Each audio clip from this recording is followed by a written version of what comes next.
इनका पहले से ही पीढ़ियों से ही पालन होता आ रहा है। हालांकि ये एशिया और अफ्रीका के शुष्क क्षेत्रों में पाए जाने वाला एक पशु होता है। उस्ता कला बड़ी प्रसिद्ध है, राज्य पशु का दर्जा दिया गया है। तो टोयडिया कहता था, अभी से बोत्या बोती कुछ भी, जैसे बच्चा है तो उसे बच्चा बोलते हैं। क्योंकि राजस्थान जीके में ये क्वेश्चन बहुत पूछा जाता है। नमस्कार दोस्तों, स्वागत है आपका हमारे व्लॉग पर। दोस्तों आज मैं आपको दिखाने वाला हूँ राजस्थान का राज्य पशु। दोस्तों आप मेरे पीछे देख रहे हैं, ये जो ऊंट है ये राजस्थान का राज्य पशु है। और इनके साथ ये जो ऊंट का बच्चा है, इसको अपने राजस्थानी भाषा में या ऊंट के बच्चे को टोयडा कहा जाता है।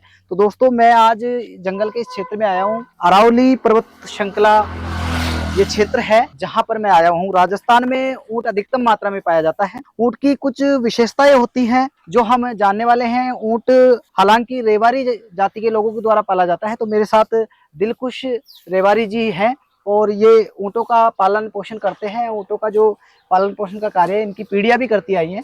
तो चलिए आइए जानते हैं दिलखुश जी से ही ऊंट की कुछ विशेषताओं को और इनके पालन में इनको क्या क्या चीजें करनी पड़ती है और किस प्रकार से ऊंट पालन से अपना गुजारा बसरा करते हैं। तो दिलखुश जी नमस्ते। नमस्ते। हम आए हैं और आज इस रास्ते से निकल रहे थे तो हमें ये राज्य पशु दिखाई दिया। तो हम जानना चाहेंगे आपसे कि आप किस प्रकार से इनका पालन करते हैं, कब से इनका पालन आप करते आ रहे हैं और क्या क्या आपको करना पड़ता है। इनका पहले से ही पीढ़ियों से ही पालन होता आ रहा है।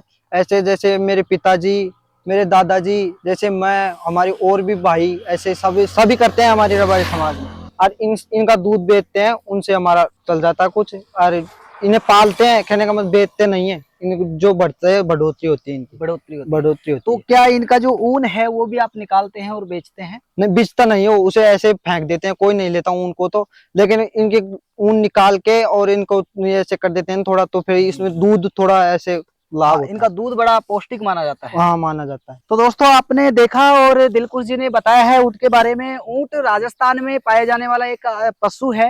हालांकि ये एशिया और अफ्रीका के शुष्क क्षेत्रों में पाए जाने वाला एक पशु होता है। दोस्तों राजस्थान में ऊंट बड़ा प्रसिद्ध रहा है क्योंकि राजस्थान रेगिस्तान का क्षेत्र होता है जहाँ ऊंटों को चलने में कठिनाई नहीं होती।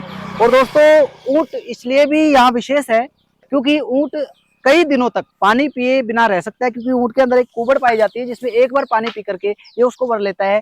और राजस्थान शुष्क क्षेत्र होने के कारण यहाँ पानी की जो कमी है उसको ऊंट को दिक्कत नहीं आती क्योंकि ऊंट कई दिनों तक पानी पिए बिना रह सकता है। साथ में दोस्तों राजस्थान में ऊंट पर उस्ता कला बड़ी प्रसिद्ध है। ऊंट पर जो उस्ता कला चित्र बनाया जाता है, इसके जो बालों की कटिंग की जाती है वो बड़ा प्रसिद्ध होती है। साथ में दोस्तों राजस्थान में ऊंट जो है, राजस्थान के रेगिस्तानी क्षेत्र में ऊंट सवारी के काम में भी आता है। विदेशी जो पर्यटक हैं उनको बड़ा रुझाता है। साथ में ही हमारे इन क्षेत्रों में माल ढोने के काम इस ऊंट को लिया जाता है। परंतु दोस्तों राजस्थान में इसका महत्व इसलिए बढ़ जाता है कि इसकी महत्ता को देखते हुए राजस्थान में राज्य पशु का दर्जा दिया गया है। और दिलखुश जी मैं जानना चाहूंगा कि ऊंट का जो ये बच्चा होता है, छोटा बच्चा, इसको अपनी भाषा में क्या कहा जाता है? इसको ऐसे तो छोटा होता है जब तो टोयडिया कहता था जी।